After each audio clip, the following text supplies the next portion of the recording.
Toyota je s CHR Plus vstopila v razred C-SUV, kjer je med električnimi avti že kar močna konkurenca, ima pa cel kup asov v rokavu, ki bi ji morali pomagati, da uspeha tudi s tem modelom. Ime je izbrala zaradi velikega uspeha modela CHR. Lani so jih na primer po vsej Evropi prodali 143 000, zato računajo, da bodo kupci z velikim zanimanjem sprejeli tudi tale Plus. Ampak Plus pomeni, da je za 17 cm daljši, ta je dolg 4,53 metra, s čimer je pridobil nekaj tamle pri prostoru, itak ima pa čisto drugo električno platformo, torej razen imena modela nima tako dosti skupnega. Že po samo enem dnevu voženj lahko povem, da je to eden najbolje voznih avtov v tem razredu. S takšno lahkoto se pelje, da imaš občutek, da je precej lažji. Občutek na volanu je dober, nevtralen, podvozje se vrhunsko odziva, moči je dovolj oziroma celo preveč, ker sta se mi sprednji kolesi pri samo spredaj gnanem stalno želeli vrteti v prazno. No, zato sem pa vzel še štirikolesno gnanga, ker tukaj pa teh težav ne bi smel biti. To je tudi ena najhitrejših Toyot, ki jih lahko kupite, ker dostop pospeši v samo 5,2 sekunde.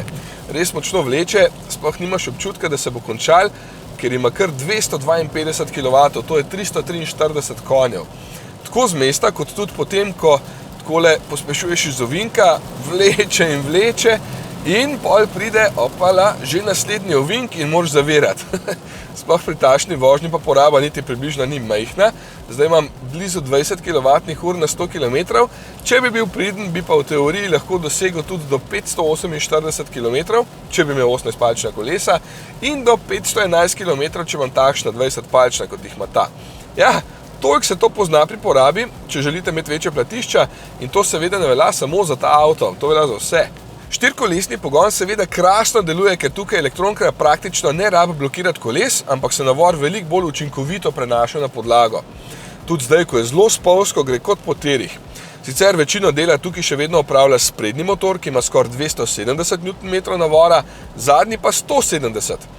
Baterija je seveda privita na spodnji okvir vozila, s čimer so povečali torzijsko čvrstost za kar 30% v primerjavi s klasičnim CHR. Prav tako ima od tega za primerjavo 65 mm nižje težišče, zato je toliko dober občutek med vožnjo. Ima pa baterija tukaj bruto 77 oziroma neto 72 kWh. Pa za razliko od močnejše variante s prednjim pogonom ima ta tudi večjo vlečno moč, zato lahko vleče pri kolcu z do 1500 kg mase, tista pa pol manj.